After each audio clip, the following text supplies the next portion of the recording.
મનીષા વાળા રાજકોટ શહેર મહિલા કોંગ્રેસ દ્વારા જે અગ્નિકાંડમાં જે 24 બાળકોએ જે પોતાનો જીવ ગુમાવ્યો તેમના જે 1 વર્ષ પૂર્ણ થવા આવ્યું છે ત્યારે રાજકોટ શહેર મહિલા કોંગ્રેસ દ્વારા કાર્યક્રમ કરવા અને જે નિંભર તંત્ર ભાજપના ઈશારે જે નાચે છે એમને કહેવા અમે માંગીએ છીએ કે જ્યારે 1 વર્ષ પૂર્ણ થવા આવ્યું તો છતાં શું 24 જે બાળકોએ જીવ ગુમાવ્યો તો એમની પાછળનું જવાબદાર કોણ?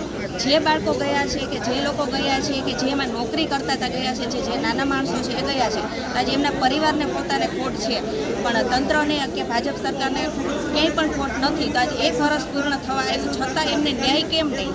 એમની સાથે કેમ અન્યાય? કહેવાનો અર્થ એટલો કે આની પાછળ કોઈ ભાજપના નેતાઓ છે શું સાગઠિયાને આગળ કરવાથી અને સાગઠિયાને આગળ હોળીનું નાળિયેર કરવાથી શું બધું પૂરું થઈ જાય છે? તો આવા લોકોને પકડી એમના નામ ખોલી અને કમિશનર સાહેબ પોલીસ કમિશનર સાહેબે પણ એમની ઉપર કાયદેસર કાર્યવાહી કરવી જોઈએ. પણ ભાજપના ઈશારે ક્યાંક નાચતા હોય પણ આ તો એના જેવું છે કે તમે છોડી દેશો, ભાજપ છોડશે પણ કુદરત નહીં છોડે. એ લોકો તો 24નો જીવ જે ગયો છે એમનો તો જવાબ કુદરત લેવાનો જ છે.